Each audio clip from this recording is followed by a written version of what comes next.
All right, good morning and welcome to VOP News Updates. I'm Moses Humphrey. The collation and announcement of results for the governorship elections has entered its fourth day. In Abia and Enugu states, the announcement of the outcome was delayed following the dispute between the Labour Party and the PDP over the results from some local government areas.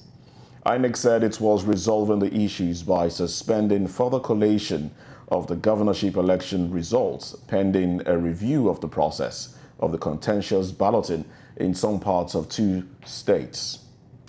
In Adamawa, the commission declared the governorship election inconclusive, although the final results tallied by INEC showed that Governor Amadu Fintiri of the PDP scored the highest votes. INEC said that cancelled votes were more than the margin of victory between Mr. Fintiri and the runner-up, Aisha Dahiru of the APC.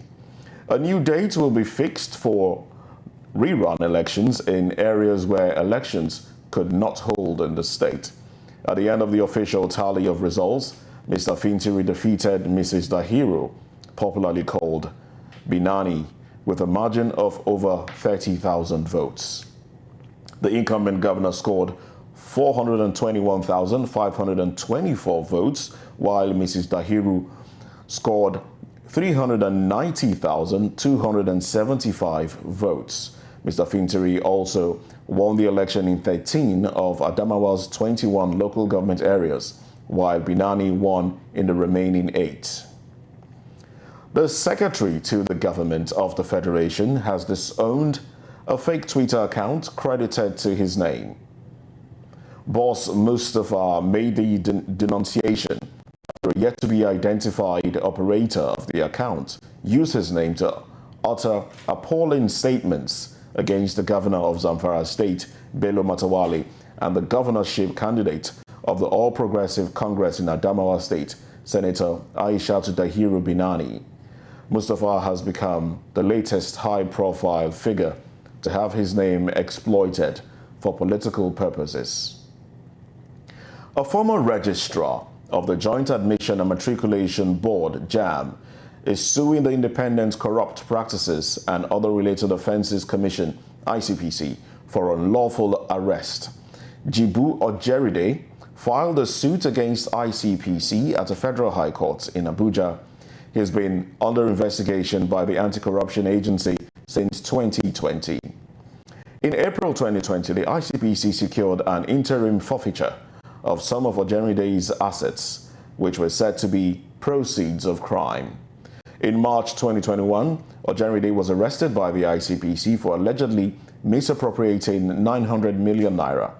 Suing the Anti-Corruption Agency for his rearrest in a suit brought before presiding judge Obiora Igwatu, Ojeride is seeking an order to enforce his fundamental rights following his rearrest on January 26th and his subsequent detention.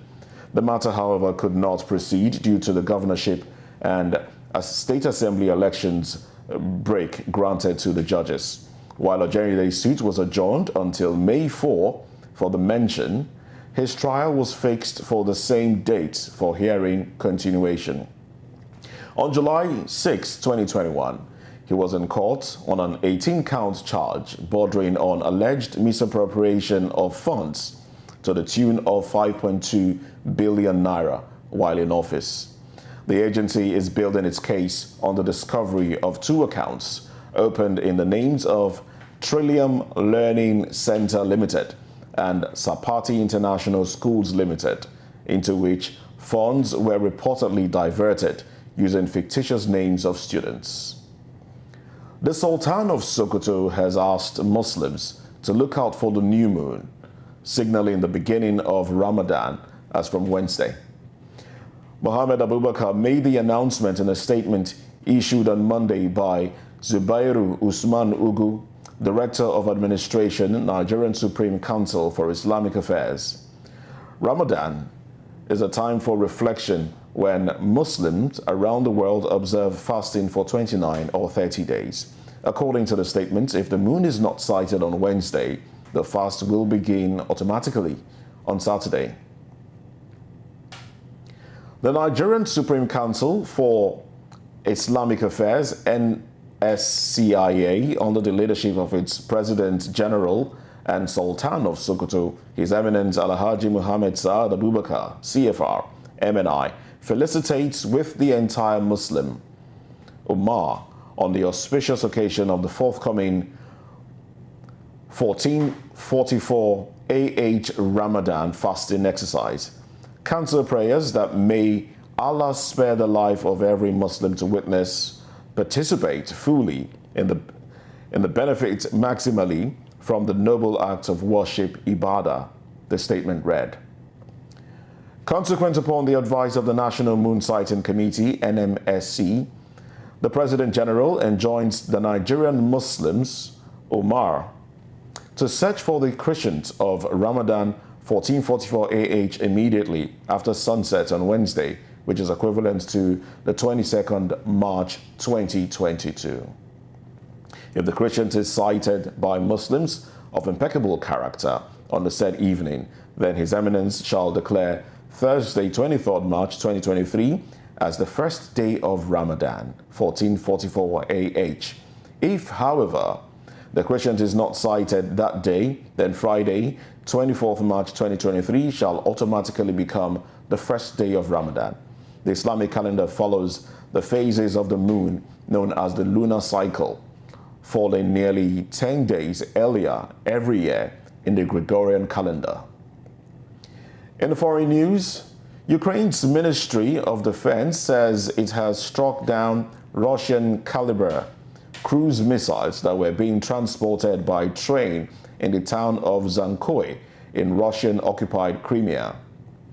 Ukrainian authorities did not directly claim responsibility for the strike, but said it serves to further demilitarize Russia and prepare the Crimean Peninsula for deoccupation.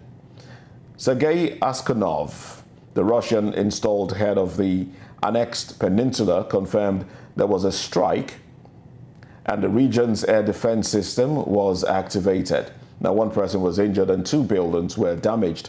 Askanov said, amateur video geolocated by CNN shows a large explosion and resulting fireball.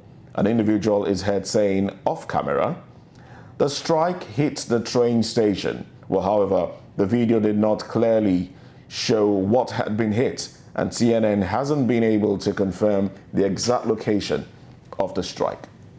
Well, 2 of Russia's most important military airfields in Crimea are located in Zankoy and Gavdoskyo. Britain's Ministry of Defense said in 2022, well, Zankoy is also a key road and rail junction that plays an important role in supplying Russia's operations in southern Ukraine, it said. And that's it on the news on the hour. I am Moses Humphrey. Good morning.